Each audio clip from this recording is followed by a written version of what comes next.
아니이다. 이는 하나님의 권능이니이다 라는 제목으로 하나님 말씀 증거합니다. 우리 함께교회 13명, 우리 작년 10명의 성도들이 정말 하나님의 뜻을 행하고자 하는 한마음 되기를 예수님 이름으로 축원드립니다. 우리 함께교회가 정말 이 복음이 모든 것이다. 나를 위해서 죽으신 하나님이신 예수님이 모든 것이다. 그 예수님이 나를 위해서 자신의 하늘의 모든 영광과 권세를 버리시고 나를 위해서 죽어주셨다면 난 이제 여기에 생명 걸어야 되겠구나. 여기에 결론이 나서 정말 이제 남은 인생은 이 복음 증거하는 인생을 살겠다.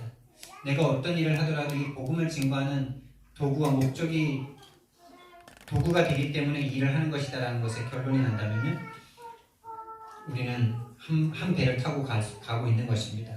근데 이 배 속에 함께 있으면서도 여전히 구원이 부족하고 어려운 중에 하나님 앞에 드릴 수 있는 믿음이 정말 하나님 앞에 발견된다면 하나님께서 빛의 경제를 그때 허락하시겠죠. 전쟁이 있다는 것을 알고 전쟁 속에 임해야 되는데 전쟁이라는 그 어떤 문제가 딱 터지면 거기에서 무너지는 사람들이 참 많습니다. 우리가 정말 복음 전하기 위해서 뭔가 헌신할 때 막 승승장구하고 순적하게 쫙 풀려주면 참 그게 얼마나 좋겠습니까? 근데 하나님은 우리에게 100%의 믿음만 원하시거든요. 99%의 믿음은 믿음이 아니기 때문에 하나님은 그런 인간들을 너무나 잘 아시기 때문에 0.1%의 자기 동기를 위해서 99.9%의 믿음의 연기를 해낼 수 있는 그 인간 마음속에 있는 하나님 되고자 하는 그 악함을, 그 죄인된 육신된 인간들을 너무나 잘 아시기 때문에 100%의 믿음에만 하나님께서 반응을 하세요. 그래서 정말 내 인생 가운데 초창기 이제 예수님을 정말 믿게 됐을 그 당시만 빼고 그때는 막 진짜 응답이 막 되더라고요. 근데 그 이후에 내 신앙이 성숙해져야 되는 그런 때는 항상 응답이 안 됐어요. 회도해도 안 되더라고요. 결혼이라는 문제가 제 가정차에는 제일 그랬고요. 그 이전에는 공부, 어떤 내 목표 이런 걸 놓고 기도를 해도 하나님 응답 안 해주시더라고요. 그 이유를 정말 모르겠으니까 정말 미치겠는 거죠. 분명히 교회에서는 응답 다 된다. 기도 응답 된다. 기도하면 다 된다. 기도하면 다 들어주신다. 이 얼마나 많이 듣고 자랐습니까? 근데 응답이 안 되는 그게 하루 이틀이죠. 1년 안 되고 2년 안 되고 3년 안 되고 그럼 또 막 믿음 다 사라졌다가 완전 막 그러기 상태 되면 또 하나님이 은혜 하나 딱 주셔가지고 막 또 한 3, 4년 또 버티라. 네. 하나님이요 99%의 종교생활, 저의 종교생활이 안 속으시더라고요. 내가 어떤 그 육신적인 목적을 위해서 열심히 달리는 그것에 대해서 하나님이 믿음이라고 인정 안 해주시더라고요. 여러분 정말 하나님은 하나님이십니다. 하나님은 전지전능하신 분이시기 때문에 우리의 속을 다 아시는 분이십니다. 그래서 정말 믿음인지 아닌지 하나님이 아십니다. 그래서 우리가 정말 100%의 믿음의 사람이 되어서 하나님의 뜻과 방향과 계획이 우리의 삶 가운데 그냥 계속 맞아지는 그 응답 속으로 정말 우리 인생이 들어갈 수 있다면 그것만큼 행복한 것이 없을 것입니다. 우리는 모두가 그것을 꿈꾸고 있잖아요. 전도자가 말씀하시는 그 정말 응답이 너무나 와가지고 그 응답 챙기기도 힘들다. 불신앙하고 불신앙 아닌 사람들과 함께 할 시간도 없다. 이런 거 우리 너무나 원하잖아요. 근데 하나님께서 그런 상태까지 만들어 가시는 과정이 분명히 있다는 것이죠. 뭔 얘기하다가 지금 이쪽으로 왔는지 제가 지금 약간 헷갈리고 있는데 영적 전쟁입니다. 영적 전쟁. 사탄이 자꾸 우리의 마음을, 우리의 생각과 마음을 자꾸 그렇게 우리 육신의 동기로 물질과 성공으로 자꾸 바꿔버리게 만드는 거예요. 우리가 복음 전하려고 하면 그렇습니다. 복음 안 전하고 그냥 종교생활 하면요 오히려 쉬운 부분이 있다니까요. 그리고 간혹 되는 사람이 있어서 이게 문제예요. 그렇게 종교생활 열심히 막 하면요 막 응답과 축복 임하는 사람들이 있잖아요. 그것 때문에 사람들이 다 속아 넘어간다니까요. 이번에도 우리가 대구를 다녀오면서 이제 목사님들과 함께 같은 차를 타고 한 4시간, 5시간 오니까 이제 정말 믿음의 목사님들과 믿음의 동료들과 포럼을 하는 시간이 참 너무나 귀한 시간인데 우리 그런 얘기를 했어요. 참 종교생활 하는 게 오히려 쉬운 것 같고 복음 오직 복음 속에서 오직 전도하는 게 왜 이렇게 힘드냐. 이런 하소연을 하면서 좀 한 시간표가 있었어요. 그래요. 그냥 종교생활 하는 게 우리 본성에 맞아요. 내가 열심히 하면 뭔가 신이 나에게 복 주고, 이게 우리가 살아가는 세상의 법칙과도 맞잖아요. 내가 열심히 하면 복 주고, 내가 열심히 전도하고 열심히 뭐 하면은 하나님이 신이 뭔가를 탁 주고, 이게 모든 종교와 이게 모든 세상의 법칙 아닙니까? 그게 생태가 아닙니까? 근데 오직 복음만 너가 한 것과 상관없이 내가 다 주는 거. 이 우리의 본성이 안 맞잖아. 공짜도 싫어할 뿐만 아니라 찜찜하잖아요. 공짜로 받으면. 그 하나님을 믿는 게 그만큼 어려운 거. 네. 근데 진짜 이게 뭐냐? 그래서 이 영적인 세계는 뭐 아니면 도라는 말이 그거야. 포럼 때도 잠깐 말했지만 영 아니면 백인 거예요. 99, 우리 눈으로 볼 때는 99%인 사람이 있는 것 같은데 하나님을 볼 때는 오히려 그게 더 0이에요. 그게 더 크게 무너지게 되어 있어요. 믿음인 척하는 그 믿음의 0.1%의 동기를 향한 99.9%가 더 망해버리는 동기란 말이에요. 믿음 아닌 거란 말이에요. 근데 믿음 있는 것처럼 보이죠.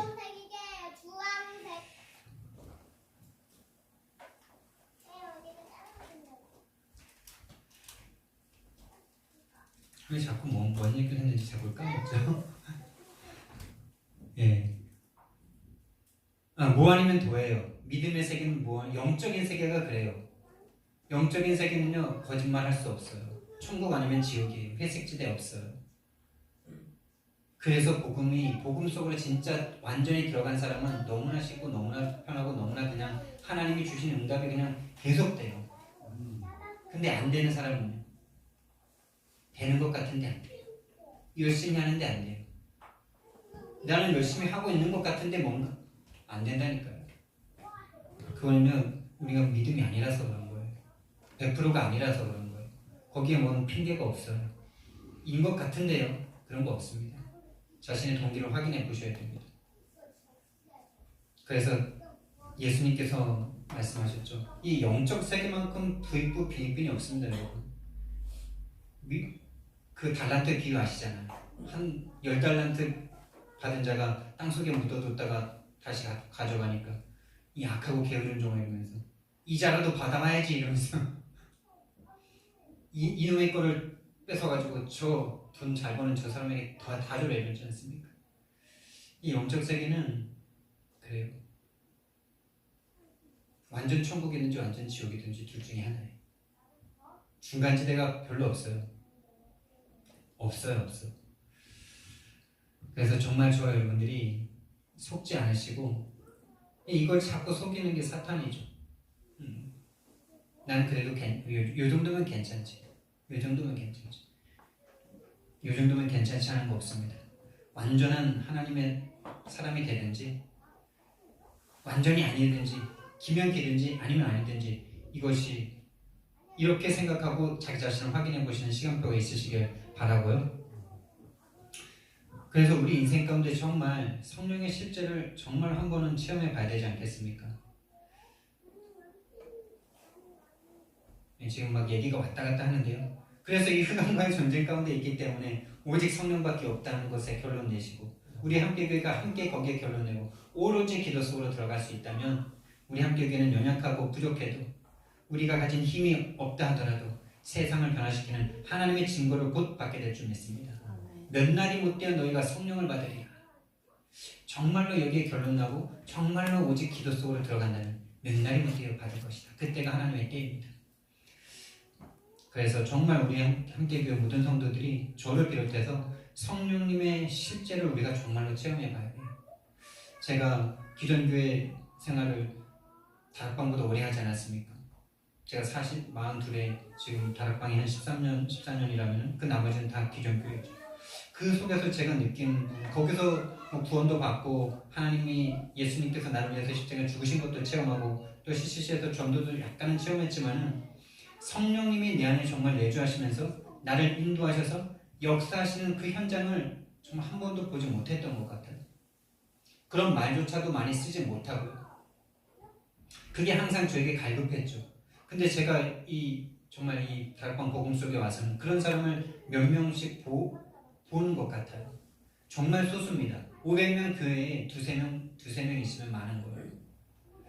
저와 여러분들이 그 속에 들어갈 수 있기를 바랍니다. 그것을 꿈꾸길 바랍니다. 근데 정말 이 성령의 역사를 한 번만 정말 우리가 체험했을 때, 근데 오늘날 수많은 성도들과 수많은 목사들이 이거 한 번 체험하지 못해서요 방황하고 유리합니다. 근데 이것을 보통 어디에서 체험할 수 있냐면은 우리가 그냥 잘 먹고 잘 살고 내 돈 벌고 내 목표를 이루는 데는 절대 이 역사가 거의 일어나지 않아요. 하나님의 소원이 거기에 있지 않기 때문에. 하나님의 소원이 거기에 있지 않은데 여러분들이 잘 먹고 잘 사는데 거기에 역사해 그렇게 성령의 역사를 하나님이 해주시겠습니까? 하실 이유가 있겠습니까? 물론 하나님의 자녀이기 때문에 함께는 하시죠. 그러나 그것은 여러분의 힘으로 할 수 있잖아요. 여러분의 힘으로 해야 되는 현장이잖아요. 그렇지 않고 하나님이 자꾸 해주면은 여러분들이 세상을 이기는 힘을 갖추는 것이 아니라 자꾸 하나님만 의지할 건 아닙니까? 엄마만 의지하는 마마보이처럼. 그러니까 하나님이 세상적인 일에는 역사 안 해주시는 거예요. 왜? 우리가 할 수 있는데? 우리가 할 수 있는 힘 주셨고 함께 할 수 있는 함께함으로 함께 하시는데? 그러니까 우리의 전문성과 우리의 목표를 이루는 데는 하나님 함께 하시는 힘 가지고 여러분이 해 나가셔야 되는 게 맞잖아요. 그럼 거기에는 성령의 역사를 그렇게 체험할 기회가 안 돼요. 근데 어디에는 반드시 하나님께서 성령으로 역사하셔야만 하죠? 이 죽어있는 영혼을 살리는 그 전도의 현장, 거기는 우리 힘으로는 절대 안 되잖아요. 우리가 많이 배우고 많은 돈을 가졌어도 절대로 못하는 그 생명 살리는 그 일에는 거기에는 하나님의 소원이 있을 뿐만이 아니라 흑암이 그 영혼을 붙잡고 있기 때문에 성령이 아니면 절대로 할 수 없기 때문에 그 전도 현장에 성령께서 역사하시잖아요. 그래서 우리가 전도 속에 사모늘이라는 것 속에 전도가 들어가 있는 거예요. 하나님이 역사하는 현장, 말씀, 기도, 전도. 정말 말씀과 기도가 전도 속으로 가지 못한다면 하나님의 계획과 맞지 않는 말씀을 보겠죠. 하나님의 계획과 맞지 않는 기도를 계속하고 있겠죠. 그러면 종교적인 기도, 종교적인 말씀으로 갈 수밖에 없는 겁니다. 그래서 정말 저와 여러분들이 이 홀로다락방 속에서 개인 전도 현장을 반드시 넣으시고 그 속에서 정말 하나님이 성령으로 역사하셔서 오늘 말씀처럼 이것은 하나님의 권능이구나, 하나님이 역사하셨구나 라는 걸 한 번만 체험해 보신다면 그 이후부터는 하나님의 역사하시는 그 패턴을 따라갈 수 있게 되는데, 이걸 한 번도 체험해보지 못하면 저를 비롯해서 계속 그냥 그렇게 말씀하셨지라는 것만 갖고 있겠죠. 지난번에 신혜원 목사님 말씀을 우리가 금요 캠프 메시지 때 들었던 것처럼 그렇다더라 이렇게만 하다가 살 겁니까? 정말 그렇더라 이렇게 우리가 말하다가 갈 겁니까?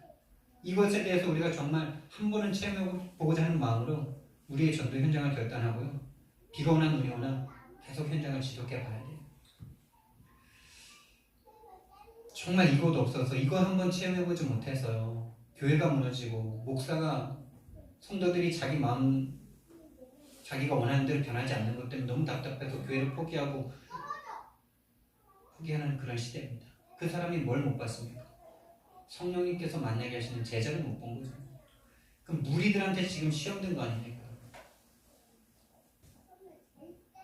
그런 사람들에겐 기대하는 게 아니라 그런 사람들에겐 잘해주고 밥 사주고 해줘야 되는 사람들인데 그런 사람들한테 시험이 되니까 성령의 역사를 정말 체험해보지 못한 안타까운 현장을 하나님께서 보게 하시니까요, 정말 제 마음속에 계속적으로 하나님이 계속 하늘 주시는 것 같아요. 이 다락방 안에서도요, 이 성령의 역사를 체험한 사람들이 극히 드문 거예요. 그렇다면 우리가 이거를 꿈꾸고 이것을 할 수 있다면 우리가 이 다락방 안에서도 증인으로 설 수 있지 않겠습니까, 여러분? 지금 다락방에 사라지고 있는 이 시대인데 정말 우리가, 그리고 또 하나님께서 이 응답을 주시겠다는 증거로 이번에 우리가 대구에 내려가서 이렇게 같이 말씀 간증하고 이러는데 그 간증하는 선교사님이 그러시더라고요. 최원석 목사는 이 다락방 안에서도 1%인 것 같다 이런 말을 하더라고요. 이제 교회에 한 50명 되는 개척교회 목사인데 그런 말을 해요. 저도 그렇게 느껴지거든요. 근데 그 1%의 사람을 하나님께서 만나게 하셨다면 우리에게도 그 응답을 주시겠다는 하나님의 사인이 아닙니까? 그렇다면 우리가 지금 기회죠. 제대로 배워야 될 기회, 제대로 따라가야 될 기회. 정말 제가 하나님의 은혜를 받았구나라는 생각을 많이 하게 되는 시간표였고요. 우리가 출애굽기 말씀을 보고 있는데요. 출애굽기의 여정을 살펴보면은 참 재밌습니다. 하나님께서 이 이스라엘 백성들을 왜 이 애굽에다 넣으셔서 400년 동안 종살이 하게 하시다가 다시 출애굽을 시키셨을까요? 뭐 많은 사람들이 복음이 없어 희미해져가지고 종살이했다 이렇게 말하는데 그런 근거는 좀 찾아보기가 힘들죠. 성경 말씀에 요셉이 복음의 성취로 애굽으로 들어가게 됐죠. 승리한 상태로 들어간 것 아닙니까? 근데 거기서 복음을 잃어버려서 종노릇했다. 뭐 이렇게 해석하는 것도 뭐 약간 억지스럽지만 할 수는 있겠지만은 저는 그렇게 보기보다는요. 이것은 하나님께서 이 한 민족을 통해서 이제는 이 구원이라는 것이 무엇인가를 보여주기 위한 하나님의 시간표와 계획이었다라고 저는 생각이 됩니다. 그렇습니다. 하나님이 실수하시지 않으시죠. 그래서 이 한 가문을 통해서 지금까지 요셉까지 구원이라는 것에 대해서 말씀을 주셨던 하나님께서 이제는 한 민족을 이 애굽이라는 세상 나라에서 번성하게 하셔서 그 속에 있는 이 이스라엘 백성을 구원해내시는 이 구원의 여정을 우리에게 보여주고 계시는 하나님의 메시지를 지금 나타내시기 위해서 이 애굽에 살게 하신 것입니다. 그래서 이 출애굽기 말씀을 잘 본다면 우리가 정말 구원의 참된 축복 속으로 들어가고 하나님이 원하시는 것이 무엇인지를 찾아갈 수 있게 됩니다. 그래서 우리는요, 이 출애굽의 역사가 모든 사람에게 한 번 있죠. 이 큰 역사가 인생의 대전환점 같은 역사가. 그런데 그 이후에도 우리는 매일매일마다의 출애굽이 필요합니다. 매일매일 출애굽하셔야 돼요. 왜요? 우리는 구원받고 나서도 자꾸 옛 틀에 묶이잖아요.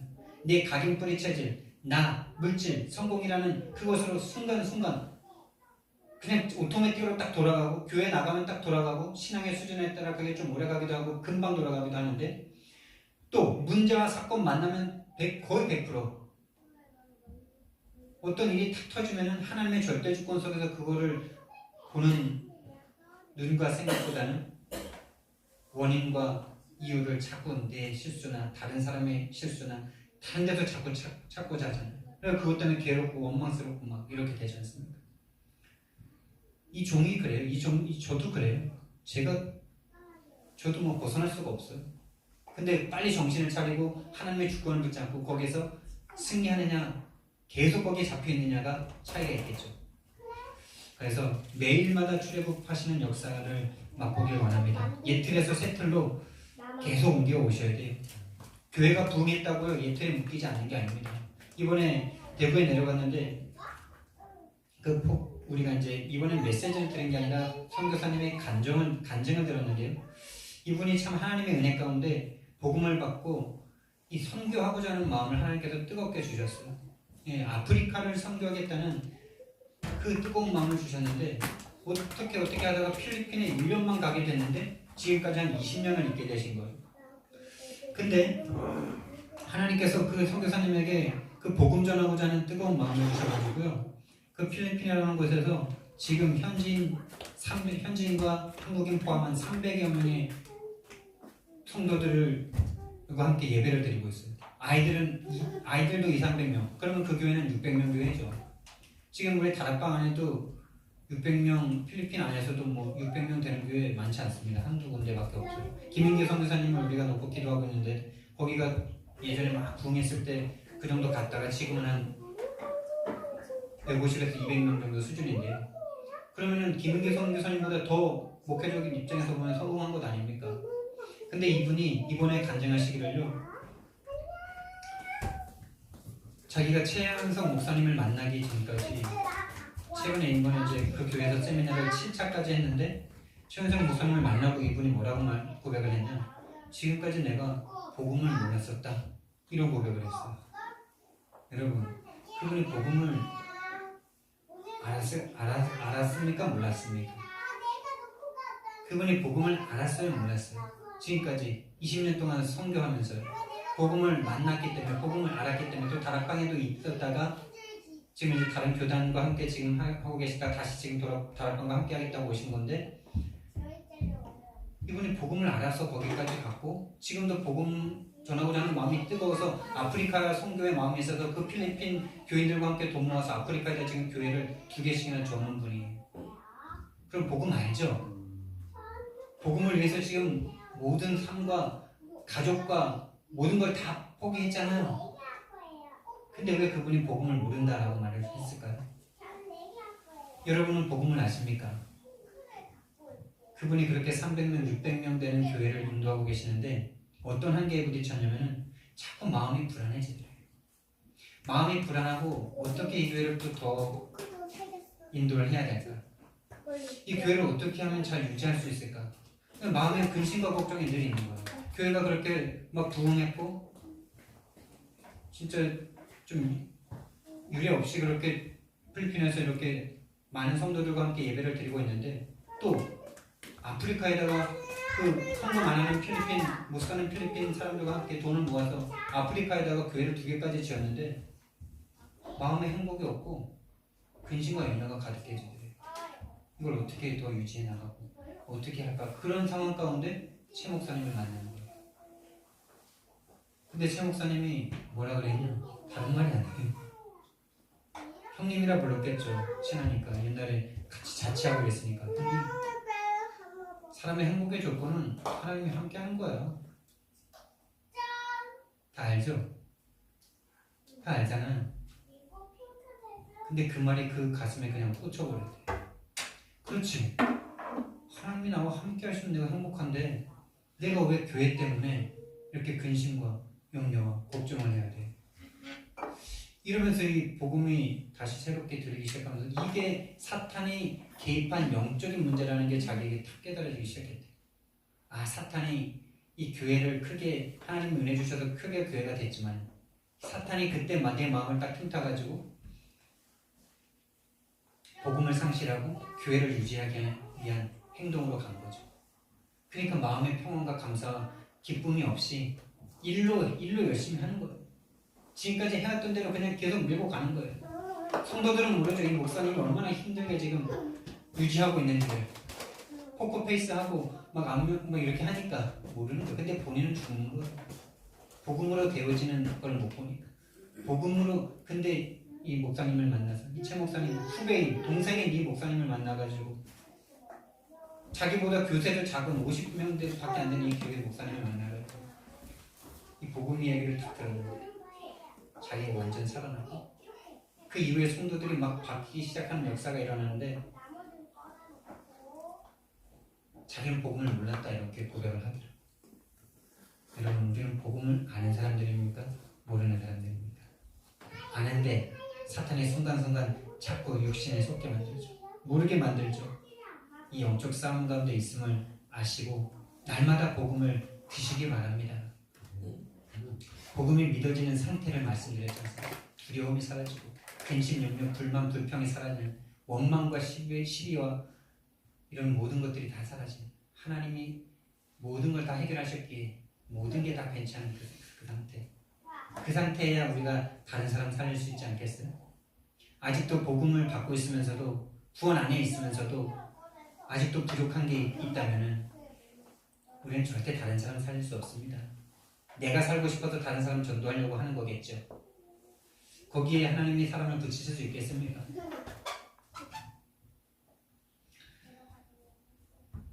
출애굽의 여정 속에 나타난 복음이 어떤 것들이 있냐? 레위 가문의 사람을 하나님께서 선택하셨어요. 레위 가문은 좋은 가문이 아니라 저주받은 가문입니다. 야곱에게 저주의 저주를 받은 가문이에요. 그 저주받은 가문에서 한 사람을 선택하셨어요. 모세. 하나님의 손에 붙잡힌 바 된다면 저주 속에 있는 사람이 구원자가 되는 것입니다. 예수님이 저주의 저주를 받은 사람 아닙니까? 인간적인 면으로 보면 나무에 달려 죽지 않았습니까? 어떻게 하나님이신데 구원자인데 메시아인데 나무에 달려 저주를 받은 수 있냐라고 말하면서 유대인들은 아직도 예수님을 믿지 않고 있지 않습니까? 여러분들이 저주 같은 문제가 여러분들에게 임했다면 여러분들에게 구원의 계획이 하나님께 있는 줄을 믿으시기 바랍니다. 그걸 볼 수만 있다면 그게 하나님의 계획이고 이것을 지금도 사탄이 틈타고 나를 계속 육신의 나의 물질의 성공에 머무르게 만들고 있다는 그 흑암과의 전쟁 가운데 있다는 것만 우리가 눈치챌 수 있어서 내가 성령의 충만 받아야 되겠다는 이 결론 내고 기도 속으로만 들어갈 수 있다면 하나님의 계획이 저와 여러분에게 이루어지겠죠. 그런데 여전히 생각과 마음이 세상 속에 있어서 하나님의 뜻에 있지 않고 내 것에 있어서 내가 지금 와 있는 저주를 내가 해결하려고 한다면 여전히 하나님의 계획과는 멀 수밖에 없겠죠. 그걸 깨달을 때까지 하나님은 또 다른 일을 행하셔야만 하겠죠. 그리고 이제 우리가 시간표상 10가지 재앙 속으로 들어왔는데 오늘은 세 번째 재앙인 이 재앙입니다. 모든 티끌이 이가 돼가지고 사람들을 괴롭게 만드는 거죠. 이 10가지 재앙은 하나님이심을 애국과 이스라엘 백성들에게 나타내는 하나님의 방법입니다. 뭐 왜 개구리를 선택했냐, 왜 이를 선택했냐, 뭐 이런 거에 대해서는 뭐 그렇게 중요한 거 없으니까 뭐 그걸 그렇게 알려고 생각하지 마세요. 그냥 하나님이 10가지를 선택하셨어요. 뭐 어떤 것이든지 필요 이상으로 많아지면은 저주 아닙니까? 지렁이를 나오게 할 수도 있는데 그냥 이를 나오게 하신 거예요. 모든 게 다 우상입니다. 이도 우상, 개구리도 우상, 나일강도 우상, 다 우상이. 하나님 안 믿는 모든 사람들은 그냥 모든 게 다 우상인데 그 중에서 하나님이 10가지 선택하신 거예요. 특별히 뭐 이가 더 우상이기 때문이 아니라 하나님 그냥 선택하신 거예요. 그래서 이 10가지 재앙을 통해서 하나님이 하나님이심을 나타내시는 하나님의 도구인 것입니다. 또한 이 10가지 재앙을 통해서 인간이 얼마나 완악한지를 이 바로왕을 통해서 나타내고 계시는 거예요. 여러분, 근데 이 바로왕의 모습을 보면서 여러분은 어떤 생각이 드십니까? 바로왕이 많은 걸 가졌죠.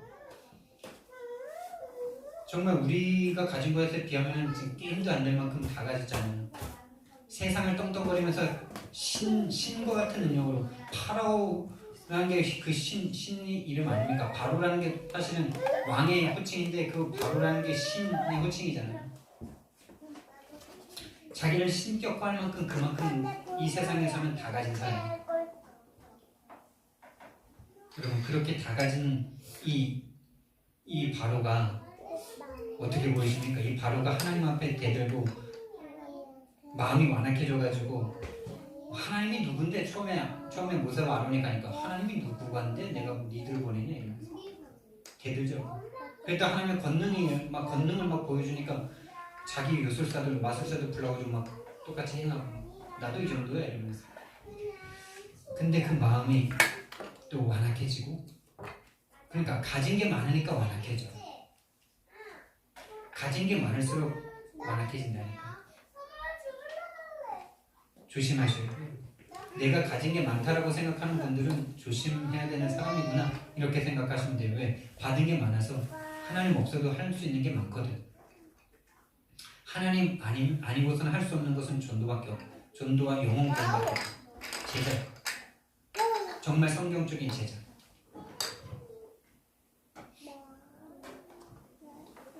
모든 걸 거는 제자. 이것만 못할 뿐이지 다른 건 다 할 수 있거든. 세상에. 그러니까 하나님 의지 잘 안 하고. 그래서 부자가 하나님 천국에 들어가는 것이 낙타가 바늘길을 통과하는 것만큼 어렵다 그랬죠. 뭐 돈만 부자겠습니까? 지식의 부자, 명예의 부자, 뭐 행복의 부자, 뭐 어떤 모든 것이든 하나님 아닌 다른 것들로 부자 된 사람은 하나님 믿기가 그만큼 어려운 것입니다. 그래서 심령이 가난한 자가, 애통하는 자가 복이 있다라고 하나님께서 말씀하시는 것이죠. 이 바로왕의 모습을 보면서 저는 참 나의 모습, 우리의 모습이 보이더라고요. 마음이 완악해가지고 하나님의 권능을 보고도 하나님의 뜻에 순종하지 않는 그런 모습들이 순간순간 저의 모습으로 보일 때 아찔하면서도 또 감사합니다. 왜? 보이니까 용서를 구할 수 있잖아. 보이니까 조심할 수 있잖아. 안 보이면 자기가 그런 것은 다른 사람은 다 보이는데 자기만 안 보이는 게 영적 문제 아닙니까? 안 보이면 못 나오는 거죠. 계속 노예 포로 속국인 거죠. 이 바로의 모습 중에 제일 재밌었던 말이 8장 15절 말씀, 오늘 읽었던 바로 이 말씀에 바로가 숨을 쉴 수 있게 됨을 보았을 때 그 마음이 완강하게 하여 이렇게 나옵니다. 네, 숨 쉴만 하면 인간이 딴 생각하죠. 이게 딱 내 모습 같더라고요. 딱 내 모습 같아요. 딱 숨 쉴만 해지면 기도하는 게 조금 약해지고, 숨 쉴만 해지면 좀 하나님에 대한 간절함이 좀 사라지고, 이게 좀 강해지면 하나님 대적하는 거 아니겠습니까? 숨 쉴만 하면 전도 좀 안 하고, 숨 쉴만 해지면 하나님 안 구하고, 이게 딱 우리들의 모습이에요. 그래서 이 10가지 재앙을 하나님께서 굳이 이 하나님이 싸우시면 게임도 안 되는 이 애굽에게 이 10가지 재앙을 계속 주시는 이유가 무엇이겠습니까? 이 애굽 백성에게도 하나님의 권능을 보여주시는 이유가 있고, 하나님의 백성인 이스라엘 백성들에게도 이 영적인 세계에 대한 사실적인 체험을 지금 하게 하시는 거죠. 우리 계속 드릴 말씀인데 정말 이 영적 실제에 대한 체험이 있으셔야 돼요. 영적 실제. 그러니까 성령님에 대한 체험이 있어야 되는데 이 성령님의 체험은 반대로 악령에 대한 체험이지 않습니까? 그러니까 우리 윤 집사님이 이 흑암이 꺾게 된다는 이 부분을 모르겠다 그랬는데 반대로 말하면 성령도 잘 모르는 상태인 거죠. 이걸 놓고 기도하시는데 하나님 저 성령을 모르겠고 그 반대로 사탄도 마귀도 귀신도 잘 모르겠다. 정말 그것 놓고 집중을 해보세요. 그거 체험될 수 있다면 전도자 되십니다. 가능성이 있어요.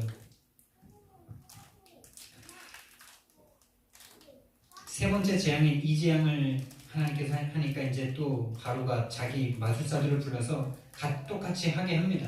근데 안 되는 거예요. 이 사람들이 해도 안 되는 거예요. 그러니까 이 마술사들이 고백이 뭡니까 오늘? 이는 하나님의 권능입니다. 요술사들이 바로에게 이거는 하나님이 하신 겁니다. 여러분 지금까지도 얘네들이 지금 따라한 게 세 가지 아닙니까? 지팡이가 변해서 뱀이 되게 하고, 첫 번째 강물이 물이 되게 피가 되게 하고, 세 번째 개구리를 만들고, 여기까지는 했어요. 근데 했어도 하나님의 이 진노의 이 재앙들을 없애지 못하고 따라하기만 했죠. 힘이 있으면 없애야 될 건데 없애지 못했죠. 그리고 이제 급기야는 이제 따라하지도 못하는 상태까지 온 거예요. 하나님께서 그걸 보여주시는 것입니다.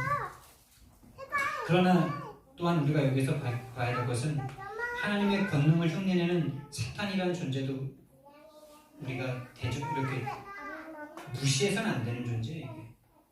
무시할 수 없는 강한 힘을 가진 존재입니다. 그러니까 우리가 날마다 속지 않습니까? 날마다 속고 날마다 하나님의 소원 속에는 갈 수 없을 만큼 사탄에게 붙잡힌 바 되는 것 아닙니까? 마귀의 권세, 땅의 권세, 이 지옥의 권세, 이 육신과 생명과 돈을 쥐고 있는 이 사탄 마귀 귀신의 세력이 장난 아니라니까. 장난 아니에요.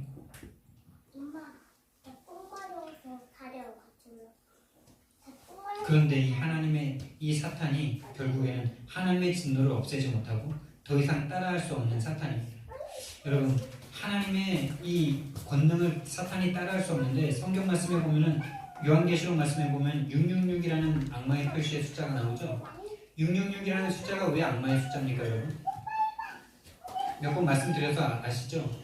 777이라는 숫자가 하나님을 나타내는 완전수 상징적인 숫자예요. 근데 요한계시록 그 666이라는 숫자가 나오는 그 구절들을 좀 읽어보시면요. 뭐 용이 뭐 3마리가 나오고 막 이러는데 삼위일체 하나님을 그대로 따라하는 사탄이 나옵니다. 그러면서 666이 나오거든요. 그러니까 하나님을 흉내내는 사탄이라니까요. 근데 여러분 결국에 사탄이 하나님을 흉내낼 수 없는 절대적인 것은 무엇이었습니까? 절대로 사탄은 흉내낼 수 없는 하나님이 행하신 일이 무엇이냐고.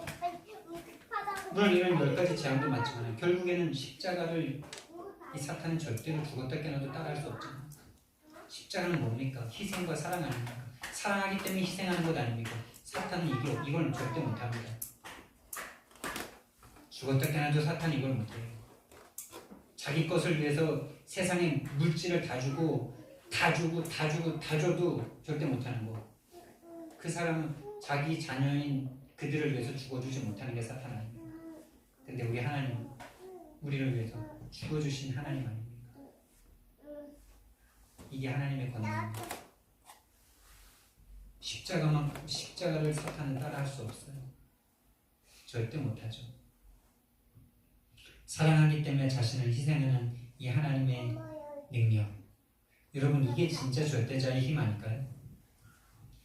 죽을 수 있는 절대자의 힘. 따라할 수 없죠. 다시 살 것 때문에 죽음이 아니라 사랑하기 때문에 죽으신 하나님. 그래서요, 우리의 모습 속에서도 이런 모습들이 나와야 되거든요. 정말 우리가 예수님을 사랑한다면, 예수님이 나를 위해서 십자가에 죽으신 그 희생을 정말 내가 받은 사람이 맞다면, 그걸 정말 믿는다면 하나님의 뜻에 내 뜻을 내려놓을 수 있는 사람이 당연히 되어야 되는 거거든요. 그리고요, 그렇게 눈에 보이지 않는 예수님을 사랑한다라고 말은 다 하는데 눈에 보이는 교회를 위해서 어떻게 행할지가 나오지 않는다면 그 사람이 정말 믿음이 있는 사람일까요? 이 교회를 향한 하나님의 말씀이 선포되는 이 교회를 향한 희생과 사랑, 또 이 복음을 함께 누리는 성도들을 향한 희생과 사랑, 이 복음을 전해주는 목사, 전도자들을 향한 희생과 사랑, 이것이 없다면 정말 믿음을 우리가 무엇으로 나타내겠습니까? 믿는다. 뭘로 표현합니까?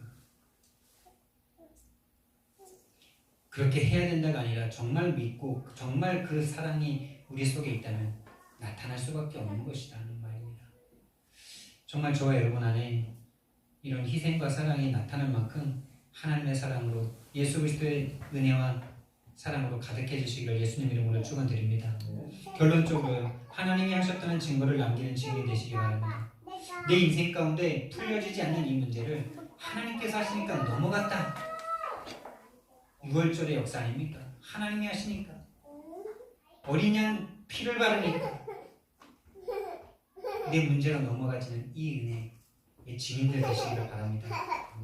이 증인되라고 저와 여러분을 보내신 것이고, 저와 여러분에게 문제를 주신 이유가 너의 힘으로 그거 극복하고 이겨내가 아니라 내가 함께하는 이 복음을 붙잡으면 너가 그걸 넘어가고 이겨내고 그거의 증인되라고 우리에게 문제를 주신 것입니다. 그 증인 되시기를 예수님 이름으로 축원드립니다. 그래서 여러분들의 문제를 여러분의 힘으로 자꾸 이겨내고 있다면 하나님은 또 문제를 주실 수밖에 없을 거예요. 하나님이 하셨다라는 증인이 될 수밖에 없는 그 문제를요. 그래서 결국에 여호와의 말씀과 같더라. 우리 인생이, 우리의 모든 일이 여호와의 말씀대로 되네. 이 증인으로 서시길 바라고요.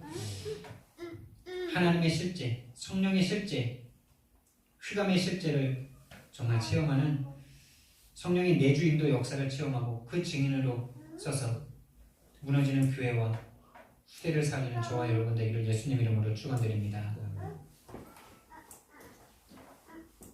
사랑의 하나님, 은혜와 사랑을 감사를 드립니다. 주는 그리스도시요 살아계신 하나님의 아들이십니다. 하나님, 정말 하나님께서 우리를 구원하시고 지금 우리를 인도하고 계심을 믿습니다. 성령께서 내주하시고 지금 나와 함께 하시고 인도하시고 역사하고 계시는 이곳에 대한 증인으로 설 수 있도록, 그래서 하나님의 권능을 이것은 하나님이 하셨다라고 증거할 수밖에 없는, 정말 이 시대에 하나님을 증거할 수 있는, 하나님의 살아계심을 나타낼 수 있는, 정말 우리 함께 모든 성도들 되도록 주님께서 축복하여 주시옵소서. 감사드리며 예수 그리스도 이름으로 기도드렸습니다. 아멘. 다 같이 일어나셔서 찬송가 635장 찬양드리겠습니다. 오늘 광고 말씀 먼저 드리면요, 오늘 안양 동문전도학교가 6시에 언약교회에서 안양 언약교회에서 있습니다. 시간 되시는 분들은 함께 참여하시면 감사하겠습니다.